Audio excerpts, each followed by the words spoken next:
always list out parameters given, all right, with the velocity u.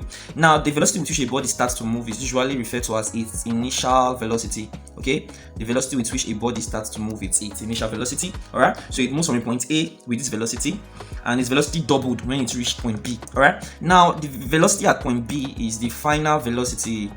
And we are told that this final velocity is double, like it's twice the initial velocity. Understand? That's the English there. And its velocity doubled when it reached point B. So the final velocity is twice or double the initial velocity, that is u.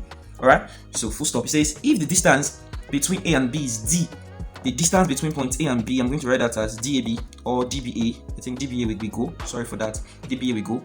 The distance is given to us as d.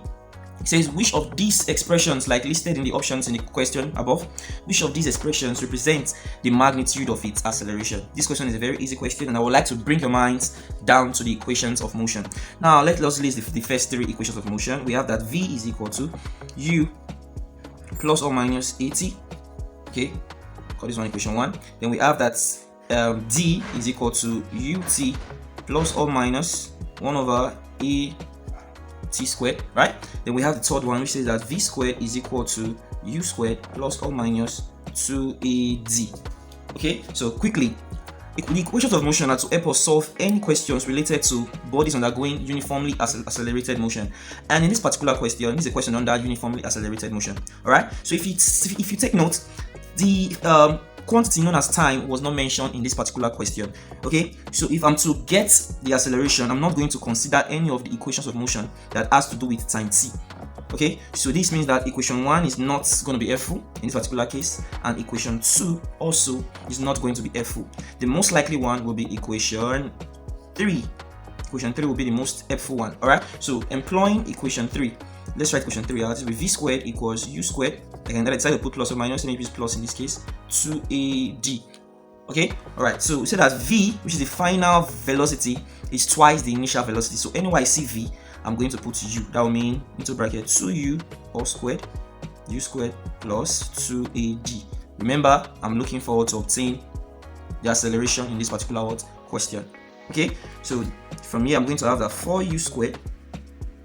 This 2 will affect this 2, while this 2 also affect this u. So that will be 4u squared equals u squared plus 2ad. Alright, so let's do this. 4u squared v minus u squared equals 2ad. Alright, if I should say my left hand side equals my right hand side, that will also mean that 2ad is equal to 4u squared minus u squared. Alright, so if that is true, I'm going to make acceleration the subject formula. That will give us 4u squared minus u squared over 2d. Therefore, my acceleration will be equal to 4u squared minus 3u squared. That is, 4u squared minus u squared. That will give us 3u squared over 2d. Alright, so this is our final answer as given in option D in that particular question above. Alright, so this is the expression that represents the magnitude of the acceleration. 3u squared over 2d, from your idea and understanding of the equations of motion for uniformly accelerated motion.